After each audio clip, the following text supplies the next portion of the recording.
सोनिया के जहन में जकड़ चल रही थी। इसे अपनी बसारत पर यकीन करना दुश्वार हो रहा था। इसने अपनी आंखें कई बार मसली, मंजर वही था, वैसा ही वहशतनाक, कर्ब अंगेज और लहू में शरारे पैदा कर देने वाला। सोनिया इस वहशत से, कर्ब और तपिश से बेहाल होकर सोफे की पुश्त से सर टिकाकर नीम दराज हो गई। आंखों और कान की लहू में शदीद हिद्दत थी।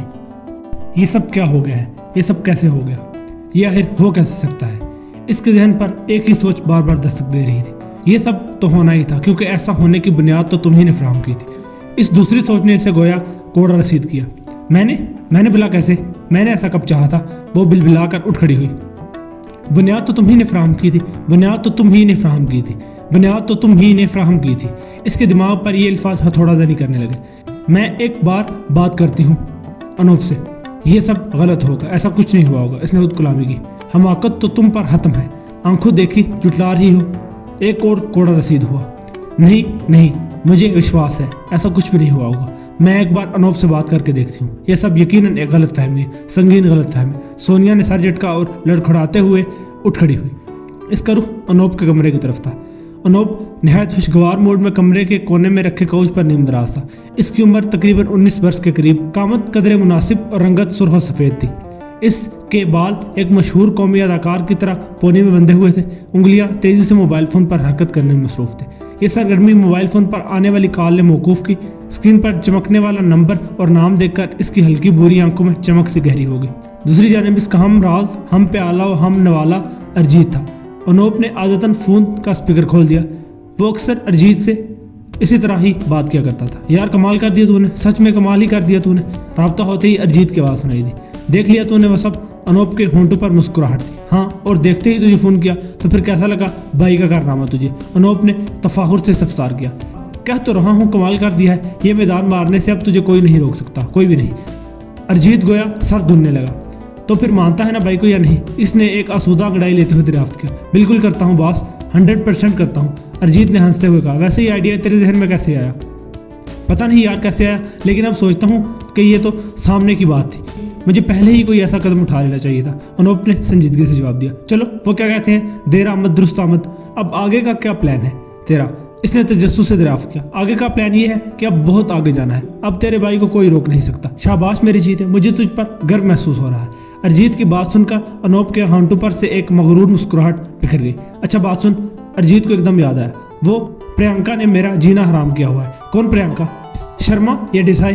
अनूप ने बेनियाजी से दरियाफ्त किया। डिसाई यार, अरजीत ने हंसते हुए जवाब दिया। इसे इल्म था कि अनूप की ये बेनियाजी मसनूई हरगिज़ नहीं है। इसकी ज़िंदगी में सिनफ़ नाजुक की आमद नाकाबिले यकीन हद तक बर्क रफ्तार भी थी। क्या कहती है वो? अनूप ने एक फर्श गाली दी। तेरे बारे में ही पूछती है। उसे अभी तक विश्वास नहीं हो रहा कि तूने इससे ब्रेकअप कर लिया है। वो यही समझती है कि तू गेस्ट हाउस में इन मुलाकातों के बारे में इसे छोड़ देने का विचार भी नहीं कर सकता। अरजीत ने महजूज होते हुए बताया। तू उसे बता दे कि मेरे जीवन में ऐसी मुलाकातें होती ही रहती हैं। अगर फिर भी नहीं मानती तो अपनी लाइन पर लगा लेना, मुझे अब इससे कोई दिलचस्पी नहीं है। इसने बेजारी से जवाब दिया। चल ठीक है, बहती गंगा में हाथ धो लेने में क्या हर्ज है? अरजीत ने चटखारा लिया और फिर एक तवक्कुफ से कहने लगा। वैसे अगर तेरे साथ भी वो काम शुरू करना चाहूँ तो ये तो तूने मेरे मुंह की बात छीन ली। मैं तुझसे भी यही कहने लगा था कि ये वाला काम तू भी शुरू कर ले। अनूप पर जोश हुआ। तो फिर आता हूँ तेरी तरफ थोड़ी देर में। मुझे विश्वास है कि हम दोनों के दिमाग जब मिलेंगे तो दासू रिजल्ट आएगा। अरजीत भी सनसनी महसूस करने लगा। ठीक है, मैं तेरा इंतजार कर रहा हूँ, और अपनी USB भी लेते आना, ये सारा डाटा इसी में सेव करना है, अनूप ने कहा और अलविदाई कलिमात के बाद फोन बंद कर दिया। एक तवील आसूदा गड़ाई लेते हुए वो कोच पर उठा ही था कि इसकी नज़र अकबी सिमत में खड़ी सोनिया पर पड़ी। वो बेतरह ठिठक गया। वो जाने किस लम्हे वहाँ आई थी और ऐसा पहली बार हुआ था। बसूरत दीगर वो हमेशा दरवाजे पर दस्तक देकर ही कमरे में आया करती। अनूप के लिए ये अमर हैरान कुन था कि सोनिया की वहशतज़दा सूरत और आंखें इससे भी ज्यादा परेशान कुन थी। क्या हुआ है मम्मी? आपको कोई भूत प्रेत देख लिया है क्या? वो हल्के फुल्के अंदाज में बोला। नहीं, इससे भी ज्यादा खौफनाक चीज देखी है एक। सोनिया की आवाज में सरसराहट थी। अच्छा वो क्या चीज से बोला? मुझे भी तो पता चले। अनूप गैर संजीदा था। सोनिया के सरासीमा अंदाज पर अनूप हैरत और उलझन भरी नजरों से देखता रहा, फिर सर झटकते हुए बोला। लगता है कोई सपना वगैरह देख लिया है आपने, ऐसा ही है ना? काश वो कोई सपना ही होता। मुझे भी ऐसे ही लगा था कि वो भी सपना होगा, गलतफहमी होगी मेरी, लेकिन अब तेरी बातें सुनकर मेरा कलेजा छलनी और रूह घायल हो गई है। वो कोई सपना ना था, ना ही गलतफहमी, वो तो एक भयानक हकीकत थी, सोनिया बेरब्त अंदाज में कहती चली। अनूप इसकी बात पर चौंक गया। कौन सी बातें सुनती रही हैं आप मेरी?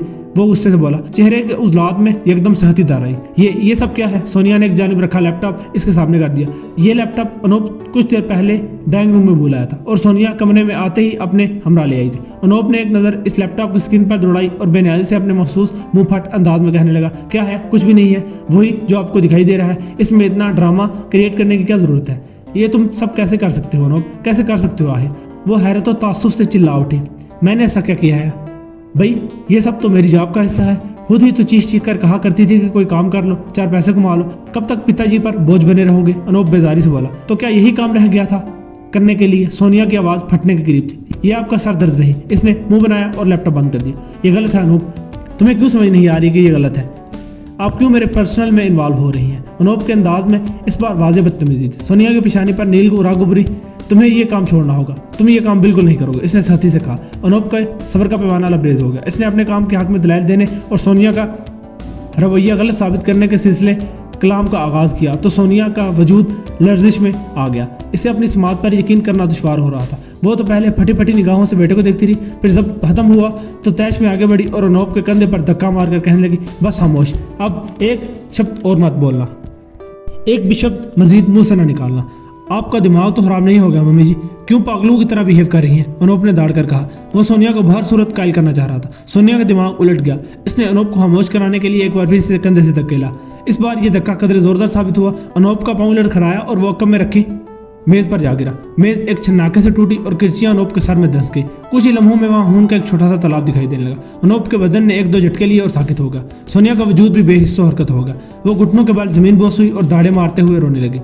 सोनिया की यह गरियाजारी अगले 15 मिनट तक यूं ही जारी रही। वो शिद्दत से आंसू बहाते हुए अपने सर, चेहरे, सीने और जानों पर दोहत्तर मारती जा रही थी। अनूप की बेनूर आंखें और साकित वजूद इसकी ममता के लिए क़यामत साबित हो रहा था। इस गरियाजारी को दरवाजे पर बजने वाली घंटी ने झुंझला दिया। वो पहले तो हाली हाली नजरों से बैठी अनूप को देखती रही। इसी स्नाह में अनूप के मोबाइल फोन पर घंटी बजने लगी। स्क्रीन पर अरिजीत का नाम और तस्वीर जगमगा रही थी। इसके हवास मरतइश हो गए।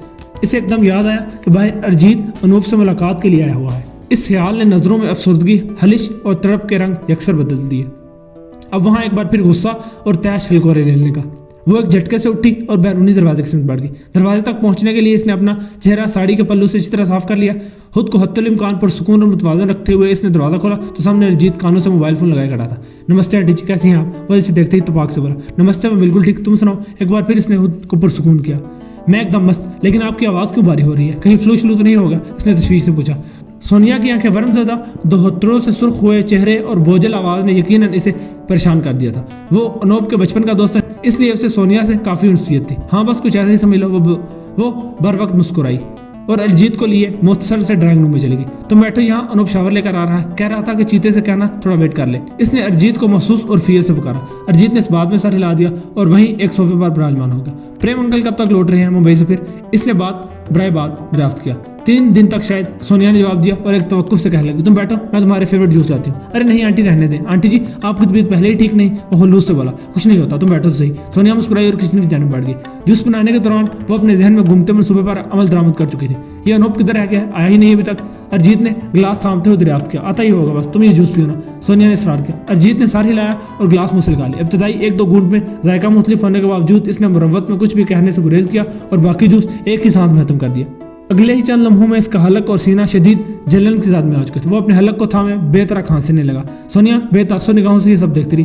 परेशान मत हो, कुछ ही लम्हों की बात है, फिर तुम भी अपने दोस्त अनूप के पास पहुंच जाओगे, इसने तनफ्फुर से कहा और ग्लास ट्रे में रखकर दोबारा किचन की तरफ बढ़ गई। अरिजीत की हालत खस्ता होने लगी, इसलिए कि इसे सांस लेना भी दुश्वार हो रहा था। खांसी के साथ मुंह से बहने वाले लहू ने सूरत हाल की संगीनी वाज़ेह की तो अपना मोबाइल फोन उठाकर वालिद और भाई के लिए सौती पैगाम रवाना कर दी। हेल्प मी प्लीज़, मैं अनूप के घर हूँ, जूस में कुछ मिलाया गया था, मुझे लगता है कि अनूप भी जिंदा नहीं है। इसने खांसने के दौरान बर वक्त ये जुमला अदा किया। सोनिया के वापस आने तक खांसी इस कदर शदीद हो चुकी थी कि हल्क और सीने की हर रग में आग से भड़कती हुई महसूस होने लगी। अगले ही लम्हे इसने खून की क्या की और बेजान हो गया। सोनिया एक बार फिर इसी कैफियत में मुब्तला हो गई। वो घुटनों के बल जमीन बोस होकर अपने सारे चेहरे, सीने और जानों पर दोहत्तर मारती जा रही थी। अगले ही चंद लम्हों में जहनी तनाव के बायस वो बेहोश हो चुकी थी। प्रेम पुलिस स्टेशन में बैठा था। इसके सामने अरिजीत का वालिद DSP दिलजीत का घराना मौजूद था। वो कुछ देर पहले ही दिलजीत के फ़ोन करने पर मुंबई से लौटा था। इसे अनूप, अरिजीत की मौत और सोनिया की गिरफ्तारी ने जहनी और असाबी तौर पर बेहद शिकस्त कर दिया था। ये सब कैसे हो गया, ये सब कैसे हो गया? वो बेयकीनी से कहने लगा, ये तो तुम अपनी धर्मपत्नी से पूछो, दिलजीत ने सर्द मोहरी से कहा। और हम अरिजीत का वॉइस मैसेज मिलने पर जब तुम्हारे घर पहुंचे तो दरवाजा खुला हुआ था। सोनिया डाइनिंग रूम में बेहोश पड़ी थी। गिरफ्तारी के बाद वो एक ही बात दोहरा रही है, आग शोले सब कुछ जल गया, सब कुछ खत्म। दिलजीत ने इतना कहकर एक तवक्कुफ किया और किसी ख्याल के तहत कहने लगा, अब मुझसे गिला मत करना कि मैं तुम्हारी धर्मपत्नी को गिरफ्तार करने से पहले तुम्हारा इंतजार कर लेता। मेरे अंदर जो आग लगी हुई है तुम्हें इसका अंदाजा ही नहीं। मेरे बेटे को जूस में जहर की गोलियां मिलाकर मारा गया है। इस गिलास में जहर जूस से 3 गुना ज्यादा था। क्या बिगाड़ा था मेरे बेटे ने तुम लोगों का? क्यों किया उसके साथ ऐसा? दिलजीत फट पड़ा। मैंने भी अपना अकलौता बेटा बल्कि अकलौती औलाद खो दी है दिलजीत। मेरा तो परिवार ही खत्म हो गया है। बेटा जिंदा ना रहा और धर्मपत्नी कत्ल के इल्जाम में गिरफ्तार है। मेरा तो सब कुछ तबाह हो गया। प्रेम की आंखों से आंसू छलक पड़े। दिलजीत इसकी बात पर खामोश हो गया और गहरी सांस भरते हुए कहने लगा, मैं तेरे लिए सिर्फ इतनी फेवर कर सकता हूँ कि सोनिया से अलग कमरे में मुलाकात को बंदोबस्त करवा दूँ।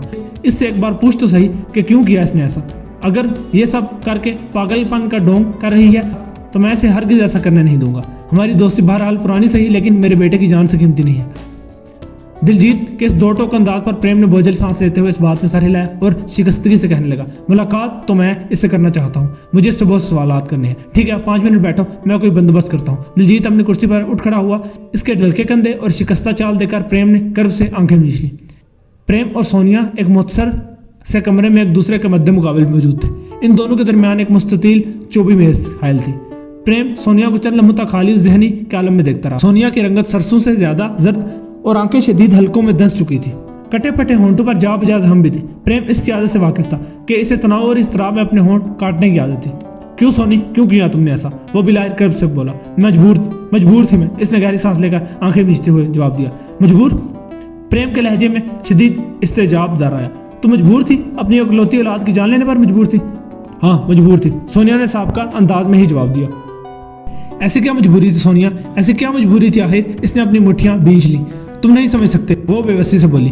देखो सोनिया, मैं जानता हूँ कि अनूप का मिजाज कुछ गुस्सीला था। आजकल बच्चे गुस्से और जज्बात में उल्टा सीधा बोल दिया करते हैं। अगर अनूप ने ऐसा कुछ कर दिया था तो बर्दाश्त कर लेती, ऐसा क्या हो गया था? इसने जब्त करते हुए इस्तफसार किया। सोनिया ने आंखें मीच ली। प्रेम इसकी हर एक जुम्बश का बगौर जायजा ले रहा था। अगले चंद लम्हे नाकाबिले यकीन साबित हुए। सोनिया की जुबान से बरामद होने वाले अल्फाज सुनकर प्रेम पर हैरत के पहाड़ टूट पड़े। तो क्या तुम किसी और से मोहब्बत करती थी? सोनिया ने इस बात में सर हिलाया। थी नहीं, अब भी करती हूँ, उसने होंठ को चलते हुए जवाब दिया। कौन था वो? प्रेम एकदम भड़क उठा। सोनिया खामोश बैठी मेज की सतह को रेतती रही। बता मुझे हरामजादी, कौन था वो? प्रेम ने दाड़ कर कहा। था नहीं, है, वो अब भी है। मैं आज भी उससे बेरना मोहब्बत करती हूँ। सोनिया के अंदाज में एकदम बेखौफी धर रही। प्रेम इसके तेवर देखकर बराफाख्ता हो गया। तो तुम मुझसे इतने साल झूठ बोलती रही कि तुम सिर्फ मुझसे मोहब्बत करती हो, बेवफाई करती रही हो, मेरे साथ धोखा देती रही हो मुझे, इसने फुनकारते हुए कहा। तुम जो चाहो समझ लो, मैं तुम्हें नहीं समझा सकती, सोनिया ने बेनहायत से जवाब दिया। अनूप को जरूर तेरे करतूतों के बारे में कोई जानकारी मिल गई होगी। मेरे गैरतमंद बेटे से तेरी ये हरामज़दगी बर्दाश्त नहीं हुई होगी, इसलिए इसने ऐसा कदम उठाया होगा। प्रेम ने क्या सराई की। सोनिया खामोश बैठी रही और अपने नाखून से मेज की सतह कुरेदती रही। तेरी ये खामोशी तुझे बचा नहीं सकेगी। मेरे अंदर ही सख्त आग लगी है। आग? वो गुर्राया। हाँ, वो भी एक आग ही थी, भयानक आग। इसके शोले ने सब कुछ तबाह कर दिया। वो बड़ी भयानक आग थी। सोनिया जुर्जुरा सी गई। तुझे क्या लगता है तेरे पागलपन का ये नाटक तुझे बचा लेगा? नहीं, तुझे सीधी तरह इसका नाम बताना होगा। किस की शय पर इतनी उछल कूद रही है कि अपने ही बेटे की जान ले ली? प्रेम ने गालियों का बेदरेग इस्तेमाल किया। सोनिया इंगिश्त शहादत उठाकर गुर्राई। बस चुप, एक शब्द भी मत निकालना मुंह से। सोनिया के ये तेवर देखकर प्रेम हैरत से साकित हो गया। इसकी आंखों में लहू तराया। चंद ही लम्हों की खामोशी के बाद इसने एक बार फिर बात का आगाज करना चाहा तो सोनिया एक झटके से उठी और अपने नाखूनों से इसका मुंह नोच लिया। प्रेम इस हरकत पर तय से बेकाबू हो गया। इसने सोनिया के बाल मुट्ठी में जकड़ लिए और इसका सर मेज पर पटक कर इसे घुंसू की ज़द में रख लिया। सोनिया की जुबान से दर्द या सिसकारी का एक लफ्ज़ भी बरामद न हुआ। इसकी आंखों में बेखौफी और बेबाकी थी। प्रेम ने इसे अच्छी तरह जदोकोप करने के बाद धकेल कर जमीन बोस किया और हाँफता हुआ दिलजीत के पास पहुंच गया। नौटंकी खत्म हुई इसकी या नहीं? इसने प्रेम को देखते ही इस्तफसार किया। मुझे इस औरत को हर हाल में फांसी पर लटकते देखना है। मेरा इससे कोई रिश्ता नहीं। मेरे बेटे के साथ पत्नी भी उसी रोज मर गई थी। प्रेम का तनफ्फुस गैर मुतवाज़न होने लगा। इसकी हालत से दिलजीत की आंखों में पहले हैरानी और फिर इत्मीनान के रंग उतर आए। अनूप और अरिजीत मर्डर केस का बाकायदा समाअत का आगाज हो चुका था। ये केस मीडिया में भी हंसी चहमगोइयों का सबब बना हुआ था। केस की मदीयत पर प्रेम और दिलजीत मुश्तरका तौर पर काम कर रहे थे। कातला के रूप में किसी सगी वालदा के सामने आना ही मीडिया की तवज्जो का असल मरकज था। यही वजह थी कि केस की पहली समाअत में ही अदालत मीडिया के नुमाइंदों से खचाखच भरी हुई थी। केस की इब्तदाई कार्रवाई बेहद सनसनीखेज साबित हुई थी। इसका एक सबब तो यह था कि सोनिया ने फौरी तौर पर इतराफ़ी जुर्म कर लिया था। दूसरा पहलू इस तगासा के प्रेम से किए गए सवाल थे। मिस्टर प्रेम मिश्रा, कटहरे में खड़ी इस औरत से आपका क्या रिश्ता है? वकील इस्तगासा ने महेश से जरह का आगाज किया। ये मेरी पत्नी है। प्रेम ने नफरत से सोनिया की तरफ देखा। और आपका इल्जाम है कि मुलजिमा ने आपके बेटे अनूप मिश्रा का कत्ल किया है। ये इल्जाम नहीं, हकीकत है। इसने अनूप और इसके दोस्त अरिजीत को कत्ल किया है। प्रेम ने हर एक लफ्ज पर जोर दिया। कितना समय हुआ है आपकी शादी को? महेश ने एकदम पैंतरा बदला। 21 साल। प्रेम ने मुझसे जवाब दिया। क्या आप मुलजिमा को शादी से पहले जानते थे? जी हाँ, लव मैरिज थी हमारी। प्रेम ने बोझिल सांस ली। इन 21 सालों में आपने मुलजिमा को कैसी पत्नी पाया? महेश दानिस्ता तौर पर सवालात को मखसूस डगर पर ला रहा था। अच्छी पत्नी थी, मेरी और अनूप की हर जरूरत का ख्याल रखती थी, हमारी फैमिली हर लिहाज से आइडियल। इसने साफ गोई से जवाब दिया। तो फिर अचानक क्या हो गया इस आइडियल फैमिली में कि माँ ने अचानक बेटे को कत्ल कर दिया? महेश ने ड्रामाई अंदाज में इस्तफसार किया। पिछले कुछ समय से सोनिया को मुझसे शिकायत रही थी कि मैं इसे ज़्यादा टाइम नहीं देता, अपनी जॉब के सिलसिले में टूर्स पर रहता हूँ। फिर इसने ये शिकायत लगानी छोड़ दी। मुझे ऐसा लगा कि वो मेरी मजबूरी समझने लगी है, लेकिन ये मेरी गलतफहमी थी। इन्हीं दिनों में अनूप भी कुछ अपसेट सा रहने लगा। वो मुझे किसी न किसी बहाने से टूर पर जाने से रोकता रहा। पहले तो मैंने इसका बचपना समझकर इग्नोर करता रहा, लेकिन आखिरी टूर से पहले जब वो निहायत बिखरी हुई हालत में मेरे पास आया तो मुझे असल सिचुएशन का अंदाजा हुआ। प्रेम इतना कहकर खामोश होगा। ऐसा क्या बताया अनूप ने आपको? महेश ने सनसनी पैदा करनी चाहिए। इसने अपने शक की बुनियाद पर सोनिया का मोबाइल फ़ोन देखा, जिससे इसे पता चला कि सोनिया के सोशल मीडिया पर बहुत से दोस्त हैं और वो इनसे होटलों में मुलाकात भी करती है। मैं इसकी बातों पर परेशान तो हुआ, लेकिन टूर भी बिल्कुल सर पर था। हमने वापसी पर किसी उपाय का फैसला किया। प्रेम तयशुदा मंसूबे के मुताबिक एक बार फिर दानिस्ता तौर पर खामोश हो गया। तो आपके ख्याल में आपकी गैर मौजूदगी में क्या हुआ था? आपकी पत्नी ने अपने बेटे का कत्ल क्यों किया? अनूप इससे मुसलसल राब्ते में था। इसने अरिजीत के साथ मूवी देखने जाना था, लेकिन इसका प्लान किसी वजह से कैंसिल हो गया। वो दोनों जब घर आए तो सोनिया ने अपने किसी दोस्त को मुलाकात के लिए ही घर बुलवाया हुआ था। अनूप गुस्से में आ गया। इसने पहले इस शख्स को जलील करके घर से निकाला। इसके बाद अरिजीत को बाहर बिठाकर माँ से तन्हाई में गुफ्तगू करनी चाहिए, जो पहले तल्ख कलामी में तब्दील हुई। फिर सोनिया ने गुस्से और जुनून में आकर अनूप और अरिजीत का कत्ल कर दिया। प्रेम से जरा करने के बाद महेश ने दिलजीत को कटहरे में तलब किया। दिलजीत ने इसे अरिजीत की जानिब से मिलने वाले सोती पैगाम और मौका वारदात पर रवानगी की कहानी सुनाते हुए इख्तिताम पर कहा। जब हम वहां पहुंचे तो सोनिया एक सूटकेस पैक किए फरार होने के लिए तैयार थी। हमने इसकी ये कोशिश नाकाम बनाकर इसे गिरफ्तार कर लिया। मुद्दईयान के इन बयानात के बाद महेश ने सोनिया से जरा का इस्तफसार किया। मिसेस सोनिया मिश्रा, आप पर इल्ज़ाम है कि आपने अपने बेटे और उसके दोस्त का कत्ल किया है। यह इल्ज़ाम नहीं, हकीकत है, सोनिया ने स्पार्ट अंदाज में कहा। इस दो टोक इकबाल जुर्म के बाद कमराए अदालत में मौजूद अफराद में चहमगोइयाँ होने लगी। सरगोशियों की बिनबनाहट बढ़ते ही जज को मुदाखलत करके खामोशी करवाना पड़ी। क्या ये कत्ल किसी वक्ती इश्तियाल का नतीजा था? महेश ने खामोशी से इस्तफसार किया। जी हाँ, गुस्से और सदमे का नतीजा था। सोनिया ने गहरी सांस भरी। क्या इस गुस्से और सदमे की वजह वही है जो आपके पति प्रेम मिश्रा ने बताई है? जी नहीं, ये शख्स झूठ बोल रहा है। सोनिया ने तनफ्फर से प्रेम को देखा। तो क्या सच है? आप ही बता दीजिए। महेश ने इस्तफसार किया। हाँ जी, सच बताने को तो यहाँ आई हूँ, वरना जिस गिलास में अरिजीत को जहर मिलाकर दिया था, इसमें वैसा ही जहरीला जूस बनाकर पीने के इरादे से खुद को बड़ी मुश्किल से रोक कर रखा था। सोनिया ने बोझिल अंदाज में जवाब दिया। मुअज़्ज़ज़ अदालत जानना चाहेगी कि मिसेस मिश्रा उस रोज़ आखिर ऐसा क्या हुआ था? महेश ने एक बार फिर ड्रामाई अंदाज इख्तियार किया। इस रोज़ क्या हुआ था? सोनिया ने अपने होंठ कुचले। उस रोज़ ऐसा क्या हुआ था? ये बताने से पहले मुझे ये भी बताना होगा कि ये सब होने की नौबत कैसे आई, किन हालात में? सोनिया ने अपनी बात के इख्तिताम पर अदालत में बैठे अफराद पर एक तायराना निगाह दौड़ाई। अक्सरियत के चेहरे तजस्सुस की आमाजगाह बने हुए थे। प्रेम और दिलजीत की आंखों में इसके लिए शदीद नफरत और हकारत थी। सोनिया ने एक निगाह गलत उन पर डाली और जज की जानब देखते हुए बोली, ये शख्स जो अभी कुछ देर पहले मेरे किरदार की धज्जियां उड़ा कर गया है, इसमें ज़रा बर भी सच्चाई नहीं है। ये मेरे जीवन में आने वाला पहला मर्द था। मेरी टीन एज की मोहब्बत, हमारी पहली मुलाकात यूनिवर्सिटी में हुई थी। प्रेम मुझसे 1 साल सीनियर था। यूनिवर्सिटी में हर कोई इसी के गुण गाता था। प्रेम की इसी शोहरत से मैं इसकी तरफ खींचती चली गई। धीरे धीरे मुझे अंदाज़ा हुआ कि वो वाकई बहुत प्यारा इंसान है। वो ज़ात पात, मेरी गरीबी और धर्म के कैंसर से बिल्कुल दूर था। इसका धर्म इंसानियत और पूजा इंसान की सेवा है। जहाँ भी किसी को मुसीबत में देखता उसकी मदद के लिए बेचैन हो जाता। हर किस्म की मदद, रुपए पैसे से लेकर मीठे बोल बोलने तक, किसी का साथ देने तक वो पूरे मन से कोशिश करता था। इसकी सेवा में सिर्फ इंसान ही शामिल नहीं थे, वो जानवरों परिंदों तक के लिए बहुत नरम दिल था। इसकी इन्हीं बातों से मैं इसमें दिलचस्पी लेने लगी। जल्द ही हमारी दोस्ती हो गई। फिर वही हुआ जो हमेशा होता है। ये दोस्ती मोहब्बत में कब बदल गई हमें अंदाजा ही नहीं हुआ। प्रेम की और भी कई लड़कियों से दोस्ती थी, लेकिन यह बात भी हकीकत है कि इसे मोहब्बत सिर्फ मुझसे ही हुई थी। हम दोनों फ्री पीरियड में एक दूसरे के साथ वक्त गुजारा करते, किसी न किसी होटल में चाय कॉफ़ी और खाने के लिए भी चले जाया करते। इन मुलाकातों में हम और भी नज़दीक आ गए। शादी का फैसला कर लिया। इरादा यही था कि पढ़ाई मुकम्मल होते ही प्रेम कोई नौकरी हासिल कर लेगा और फिर हम शादी कर लेंगे। सुनिए, इतना कहकर खामोश हुई। टहरे के 24 दस्ते पर इसकी गिरफ्त एकदम साथ हो गई। बदन धीरे धीरे लर्जने लगा। इस तरह खामोश रहकर अदालत का कीमती समय क्यों बर्बाद कर रही हैं? इसके बाद क्या हुआ? आपकी शादी में दोनों परिवारों ने खूब धूमधाम की होगी। फिर आपके घर में एक बेटा पैदा हुआ होगा। मिस्टर प्रेम मिश्रा को सरकारी नौकरी मिल गई होगी। आपका जीवन बहुत अच्छा बीतने लगा। फिर ऐसा क्या हुआ कि आपने अपने ही बेटे की जान ले ली? महेश ने तंज के तीर बरसाए। सोनिया ने कंधे और सर को कदरे झुकाकर गहरी सांस ली और अपने जख्मी होंठों पर जुबान फेरते हुए कहा, काश ऐसा ही हुआ होता, लेकिन ऐसा कुछ नहीं हुआ था। मेरे परिवार ने प्रेम का नाम सुनते ही शादी से इनकार कर दिया।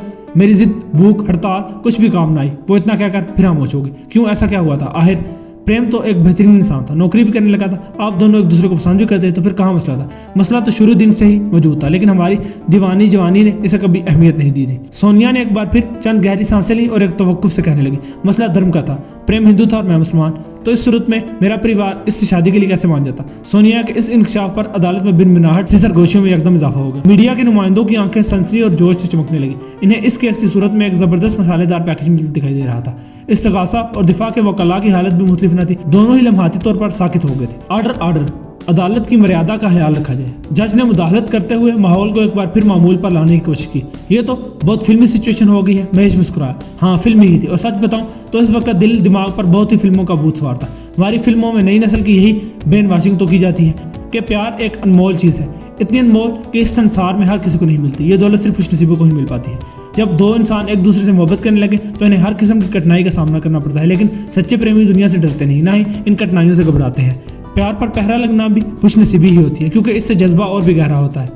मेरे साथ भी यही हुआ। मेरे दिमाग पर सिर्फ प्रेम की मोहब्बत सवार थी। मैंने परिवार के हर हिस्से को ठुकराकर प्रेम से कोर्ट मैरिज कर ली। हाँ, फिल्मों में भी तो यही कुछ दिखाया जाता है कि कानून हर मौका पर प्रेमियों को साथ देता है और हंसी खुशी अपना जीवन गुजारने लगते हैं। तो आपका क्या मतलब है? आपने जीवन हंसी खुशी गुजारा नहीं? महेश ने इसके खामोश होने पर फौरन ही अगला सवाल जड़ दिया। मैंने ऐसा कब कहा? हम दोनों एक दूसरे के साथ बहुत खुश थे, लेकिन मेरे लिए सब कुछ ठीक होकर भी कुछ कमी सी थी। दिल में हर वक्त एक चुभन रहती, ऐसी चुभन जो पहले मुझे समझ में नहीं आई, लेकिन फिर जब समझ में आने लगी तो इसका कोई इलाज न था।